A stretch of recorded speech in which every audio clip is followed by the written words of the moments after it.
guys, j'espère que vous allez bien. Bienvenue chez Ladoa. It's about everything, guys. So, actuellement, je voyais passer comme ça sur les réseaux des posts, des débats. Beaucoup de personnes, je pense qu'ils ont fait un tour sur les musiques dans le temps, les musiques hip-hop dans le temps. Ils se sont arrêtés sur certaines paroles. Ils semblaient choqués en disant, quoi? Il avait osé dire ça? C'est comme ça. Mais allez écouter un peu plus les paroles du hip-hop d'avant, là. Tu sais, je pense qu'il y a une époque, le hip-hop, le rap était activiste, dénonçait des situations de la société. Maintenant, le hip-hop, euh, je sais pas à quelle époque c'est venu, qui a inauguré ça, c'est devenu très trash. Qu'on dit qu'ils font de la promotion ils font la promotion de quoi? La promotion de l'immoralité, du vice, de ce fast life et de tout ça. Et Jay-Z qu'on aime tant, ses paroles, c'était pas des chansons d'amour qu'il faisait là. Tu sais, c'est sûr qu'on peut dire que oui, il y a des paroles très crues qu'on entend qui semblent être très. Il tapait des mains. Peut-être aujourd'hui, je dirais il ne chanterait plus ce type de paroles-là, ou peut-être qu'il ne écrirait plus ce type de paroles-là, mais ça faisait partie de ce qui l'a fait vendre, qui l'a fait faire des millions d'argent, là. C'était pas du rap activiste qu'il faisait comme beaucoup d'autres. Et je me disais, mais est-ce que le monde, vous connaissez le hip-hop? Qu'est-ce que c'est devenu? C'était plus du hip-hop activiste. Juste pour vous laisser savoir, guys. Et c'est de ça qu'on va parler. En même temps, on va faire un petit tour. J'ai fait un petit tour dans les réseaux sociaux de Tony Busby. Et puis, on va regarder le tout ensemble. Mais, guys, le hip-hop semble laisser savoir qu'il est intouchable. Donc, Tony Busby est que de passage, même s'il a fait des feux d'artifice, l'industrie, le hip-hop, qu'il ait fait ou pas, quoi que ce soit, il le protège parce qu'il est intouchable. La question que je vous pose comme ça, est-ce que vous pensez réellement que personne n'est touchable? Tout le monde est intouchable, donc techniquement, tu peux faire tout ce que tu veux et jamais tu vas être répréhensible? C'est la question que Doha se pose. So, it's about everything. On regarde le...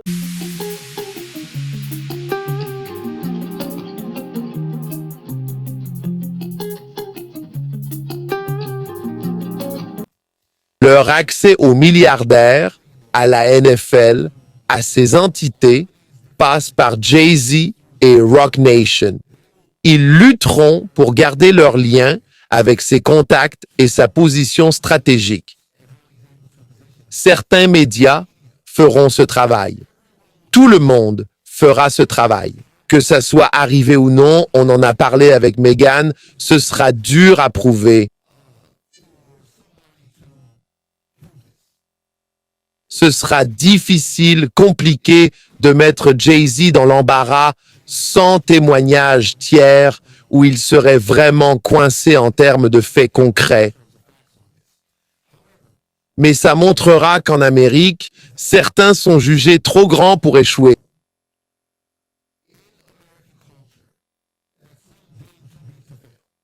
Et je pense qu'il a raison.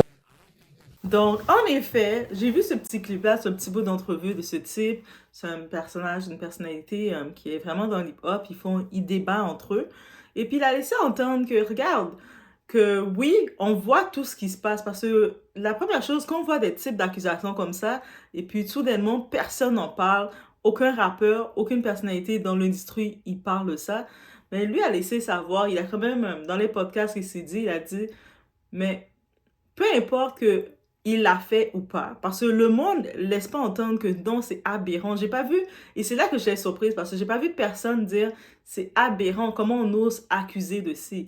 Le monde dit, on vraiment se met en compte que c'est possible qu'il a fait quelque chose comme ça, et même s'il l'a fait, il va rien l'arriver. Donc, il est intouchable. Et quand je vois cette assurance qui dit ça, je me dis, mais c'est ça l'industrie du hip-hop qu'on défend.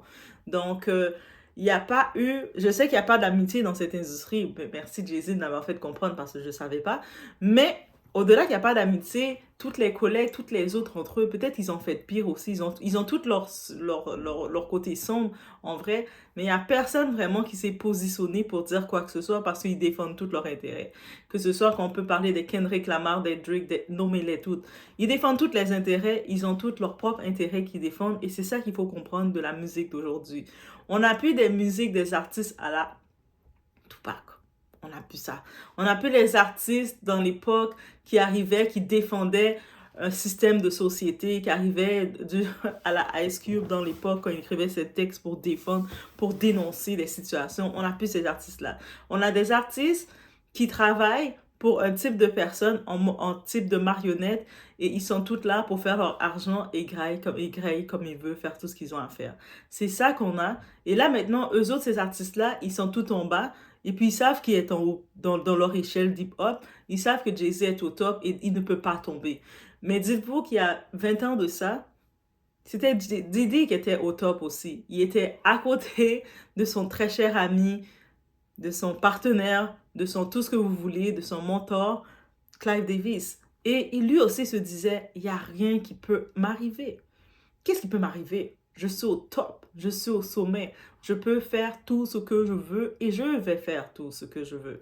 Donc, c'est sûr que je vous donnerai même un test, je vous ferai même un petit test, un petit jeu. Allez découvrir des sons de hip-hop que vous aimez. Prenez le temps de traduire, de faire des traductions des textes. Vous allez voir que les artistes, c'est leur façon qu'ils ont de s'exprimer, de sortir leurs paroles. C'est peut-être pour ça que maintenant la musique n'a plus le même impact que la musique d'avant. On va plus prendre encore plaisir à aller chercher les musiques old school que la musique de maintenant. Ça, c'est clair. Mais allez écouter des fois qu'est-ce que les artistes disaient dans leurs paroles, là. Le mode de vie qu'ils laissaient entendre et qui était que les labels leur payaient pour faire ça. Leur label disait, non, tu vas pas faire des chansons de changement positif pour ta communauté. Tu vas aller dans la destruction. Tu vas faire la promotion du vice, la promotion de ci, et ils l'ont fait. Donc, ça veut dire que on va pas l'accuser, Jay-Z, pour ce type de parole qu'il a fait, parce qu'il n'est pas le seul qui l'a fait. Je pense que la parole, surtout, qui fait un petit peu l'actualité, c'était lorsqu'il faisait un diss track avec Nas. Et puis, il était en train d'attaquer la mère des enfants, la baby mom de Nas. Il disait des choses limites que lui, à 27 ans, ça c'est le mot de diss track dans ses paroles, qui font un petit peu l'actualité en ce moment. Il disait à 27 ans, il s'est pris une fille de 15 ans, et quand il a fini de la... il l'a amené acheter 2-3 vêtements, 2-3 petites perruques, 2-3 petites choses, et la conne, elle a oublié, elle a accepté. Donc, c'est ce genre de paroles qu'il faisait. Il n'était pas le seul qui le faisait, c'est-à-dire que si on commence à regarder son répertoire de ses musiques, c'est ce genre de paroles qu'on va entendre. Et c'est ça qui l'a fait signer dans les labels, c'est ça qui l'a donné son argent, la reconnaissance d'être un artiste qu'il est. Il a même gagné son prix. Quand il a gagné le prix Dr. Dre, c'est pour ces paroles-là qu'il a gagné. Vous pensez c'est quel type de musique qu'il pensait? Vous pensez qu'il était un activiste? Il n'a jamais été un activiste. Donc, il a gagné le prix pour ce qu'il faisait. Donc, lui est très content. Il est comme, ya, ya. Et c'est ça. C'est sûr que maintenant, avec ce type d'accusation, et quand on entend les paroles, ça fait comme un moment, c'est quand même chaud. On va pas se mentir, c'est très chaud. Mais on sait que c'est ça. C'est cette musique-là que la communauté aime. C'est cette débauche que la communauté recherche chez les artistes. Quand on dit, ah, mais il a fait beaucoup pour la communauté noire, mais c'est ça qu'il a fait. C'est ces messages-là qu'il a fait. C'est ce vice-là qu'il a apporté. Donc, si on se fie aux paroles, on va se dire, mais est-ce que c'est un aveu? Mais on peut pas le prendre comme ça. Honnêtement, on peut pas prendre ces paroles comme étant un aveu parce qu'on sait que ses patrons, parce que oui, ils ont des patrons. Liar Cohen, on sait que c'est son patron. De la même façon que le Clive Davis était le patron de Diddy. Donc, on sait que suite à ça, mais il va, tu sais, son patron va dire, mais non, tu vas pas faire des messages pour sensibiliser ta communauté, tu vas pas faire des messages pour être positif. On veut que tu es dans le trash, dans le hard, on veut que tu provoques, et il va aller dans ça. Donc, est-ce que c'est possible qu'il a juste fait ça pour créer un faux personnage? C'est fort possible, parce qu'on sait qui qu'ils étaient, qui les sponsorise. On sait qui les sponsorise, ces gens-là, ces artistes-là, dans le hip-hop. Donc, le hip-hop est pourri. Donc, le hip-hop est pourri. Puis, je pense à ça. Il y avait 50 Cent qui disait, ah, c'est pas tout le hip-hop comme quelqu'un comme ça. Malheureusement, c'est tout le hip-hop qui est pourri. C'est une gangrène, c'est pourri. Ils sont tous comme ça. Peut-être le ancien hip-hop, il y avait un petit peu d'activisme, des messages, mais les très peu qui seraient corrects, ils sont soit on les entend plus, ça sert à rien qu'on les entend, ou soit ils n'ont pas le choix. Ils n'ont pas le choix de se fermer, de rester. Donc, c'est cette réalité. Donc, ça, je tenais à en faire un petit tour d'en parler parce que je vois que maintenant le monde essaie de décortiquer ses chansons, il commence à chercher des aveux. Il y a plein de choses qui ramènent que ça peut être son mode de vie, qu'il aime un certain type de femme. On sait que ce soit pour la mère, la défunte mère de Ramir, son fils, qui veut les tests DNA qui lui est refusé depuis des années. Et lui, Ramir disait, si il refuse de confirmer que je suis son fils en faisant les tests de DNA, c'est parce qu'il sait que ma mère était mineure en ce moment quand elle a eu des relations avec lui. Il était hors la loi quand il a eu une relation avec ma mère. Donc, même, il le repointe sur ce. Et c'est possible. C'est toujours possible. Donc, ça, c'était le point de ce personnage, mais ça, c'est le hip-hop. Et donc, dans cette partie, encore une fois, il est protégé, il est intouchable pour le moment. Est-ce que vous pensez qu'il va toujours être intouchable? Il y a beaucoup d'autres artistes avant lui qui ont pensé qu'ils étaient intouchables et puis ils ont été touchés finalement. Il y a personne qui devrait se croire intouchable aussi longtemps. Par contre, oui, je peux penser que il y a une petite étincelle qui est venue. Ça fait le cerveau de gens commencer à regarder autrement. Mais est-ce que pour autant c'est son moment de tomber? Je ne pense pas.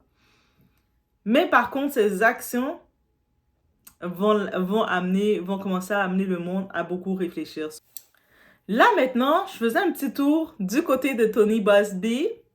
Donc, sur sa page X, je vous conseille d'aller le regarder de temps en temps. Il tient vraiment au courant de l'actualité. Lui, il fait sa dernière mise à jour qu'il avait faite, c'est concernant justement pour l'affaire pour tous les efforts que Jay-Z fait pour contacter ses clients. Donc, il a dit clairement, il a dit il y a plein d'efforts qui sont faits avec ses clients du côté de Jay-Z. Donc, M. Carter a précédemment nié être celui qui m'a poursuivi. Donc, il sait qu'il y avait une grande personnalité qui avait envoyé une poursuite, une personnalité masculine.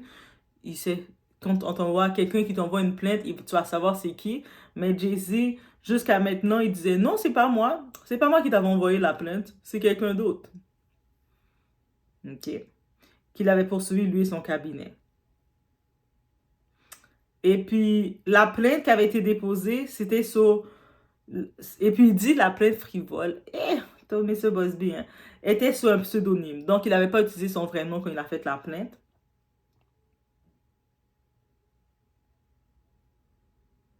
Et puis aussi, on sait que parce que sur le Rock Nation, Jay-Z, il n'a pas de page Instagram directement à son nom, c'est sur Rock Nation qu'il discute avec les gens. Donc, si vous voulez aller discuter avec lui, allez sur son Instagram de Rock Nation. Mais lui, sur le Rock Nation, justement, il disait que, tu sais, on avait envoyé une lettre de demande pour l'exit l'argent. Donc, en tant que tel, c'est quoi? Il accusait le cabinet Tony Busby de faire de l'extorsion. Et bref, dans tout ça, lui a dit, mais non, en vrai, c'est une lettre de mise en demeure au nom d'une victime présumée et que cette victime ne lui a jamais réclamé un centime. Donc, c'est une lettre de mise en demeure de discuter ensemble. Et en vrai, lui, tout le temps, quand on voit Jay-Z qui dit, je vais t'exposer pour m'avoir réclamé de l'argent, tu vas rien avoir de moi, pourquoi il n'a pas dit combien d'argent qu'on a réclamé? Donc, déjà, le monde, quand il s'arrête à ça, tu dis, OK, mais expose, tant que tu veux exposer, expose au complet. Parce qu'il sait qu'on n'a rien réclamé. Donc, c'est une lettre de mise en demeure et il a fait toutes les réactions qu'on suivit.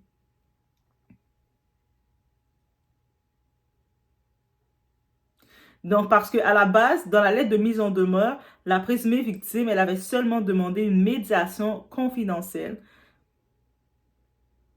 Et puis, la lettre avait été envoyée en son nom. Elle avait été lue et confirmée par la présumée victime à monsieur Carter.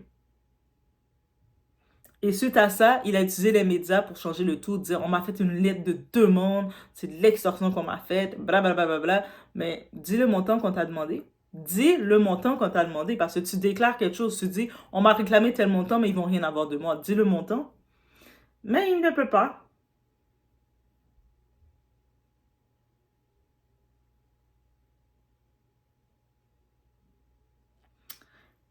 Et bien entendu, le schéma qu'il continue de faire, c'est de discriminer la plaignante, de discriminer tout le monde, de faire de l'intimidation, de faire ses campagnes avec les médias, parce qu'il est intouchable. Donc, c'est aussi simple que ça. Et puis lui, Tony Busby, pardon, en ce qui concerne les allégations contenues dans la plainte déposée, nous laisserons le dossier parler de lui-même et plaiderons les faits devant les tribunaux et non dans les médias. Donc, tout le temps qu'on voit beaucoup d'interventions, on voit les fanatiques, on voit beaucoup de personnes, souvent qui sont payées ou de quoi, qui viennent ajouter leur petit grain de sel en disant ci, en disant ça. Il n'y a pas de réponse plus du tout, mais tout va être fait devant le tribunal. Et par contre, il a affirmé, il a reconfirmé dans sa page, dans ses dernières publications. Actuellement, on regarde les dernières publications de Tony Busby. Dans sa dernière publication, il dit aussi que lui, justement, il a fait une plainte. Il y avait déjà la plainte qui était ouverte, qui avait été ajoutée dans la mise en demeure contre sa présumée victime, on va dire. Et lui, il a dû ouvrir une vraie plainte officielle contre Jay-Z directement parce que il a des faits, des preuves que celui-ci a tenté de contacter ses clients pour qu'ils puissent faire des plaintes contre lui, se retourner contre lui. Et un de ses clients, justement, a eu, lui, avec ses enquêteurs qui l'envoyaient, ses investigateurs ou ses enquêteurs de New York qui l'envoyaient, mais il y en a un de ses clients qui a eu la bonne idée d'enregistrer l'appel, de tout enregistrer les faits et de l'envoyer. Donc, il a les faits. Et on se rappelle que dans le dossier de Didi, il y a aussi beaucoup d'enquêteurs qui venaient essayer d'aller voir certaines personnalités sur le net et tout, certains créateurs, certains youtubeurs, certains influenceurs, dont on sait, même Candace Owens, qui a sa plateforme, s'était fait voir par des enquêteurs. Donc, c'est un petit peu la même tactique qui est utilisée, on peut imaginer. Et il a dénoncé aussi cette tactique-là. Il a fait une plainte directement contre ça. On sait aussi dans les dernières actualités qui sont encore disponibles, la juge Torres qui a dit les pratiques de notre très cher Jay-Z, Sean Carter, étaient abominables. Donc, il nuisait à la justice et puis il ne peut pas essayer de presser quoi que ce soit. Même la demande que Jay-Z a faite qu'on efface tout ça, parce que non, c'est pas bon pour lui d'avoir ce chose-là et que la plainte soit partie. C'est comme si c'est maintenant qu'il se rendait compte que mieux vaut régler le tout à l'amiable alors que tout a fini d'être exposé. Tu avais l'énergie pour exposer le tout. Continue d'exposer, mon cher. Donc, bref, c'est ça qui est ça. Et tout pour retourner sur le tout. Donc, est-ce que vous êtes surpris des paroles? Si vous découvrez des paroles, vous allez vous tomber sur une chanson, surtout dans le hip-hop, et vous voyez certains types de paroles qui sont dites. Mais c'est ça. C'est la promotion de ça qui a été mise. C'est pour ça que beaucoup de personnes sont choquées. Beaucoup de personnes ont bloqué certains types d'artistes qui ont fait cette promotion. Il y a beaucoup d'artistes aussi qui dénonçaient certains types d'artistes de nuire à la communauté. Donc, c'est encore drôle quand on entend des gens qui vont dire « Ah, mais pourquoi lui, il était là pour la communauté, il nous a fait grandir. » Ok, je comprends qu'il a investi dans les prisons. Comme il y a beaucoup de Noirs qui se retrouvent dans les prisons pour beaucoup de crimes, donc c'est bien qu'il a mis son argent dans les prisons pour vous, mais jusqu'à maintenant, dans la communauté américaine, afro-américaine, la communauté afro-américaine, elle est en dernier. Il n'y a pas eu d'investissement de façon durable et concret pour nous. Mais oui, investir dans les prisons, c'est très important. Et puis, on sait que qui investit le plus dans les prisons, ce sont c'est dans le privé. Donc, merci à lui parce qu'il a compris que la communauté afro, c'est là qu'il passait le plus de temps. Son collègue Didi peut le remercier de ses investissements. Sinon, je vous laisse sur ce. Bon, c'était comme des petites updates. Je suis en train de regarder la page de Tony Busby pour voir quelques actualités qu'il avait postées et tout. C'est sûr qu'il a d'autres dossiers qu'il gère aussi, on a pu voir. Mais en gros, c'est les grosses lignes. Donc, n'hésitez pas à regarder sa page aussi pour voir les actualités directes avec lui.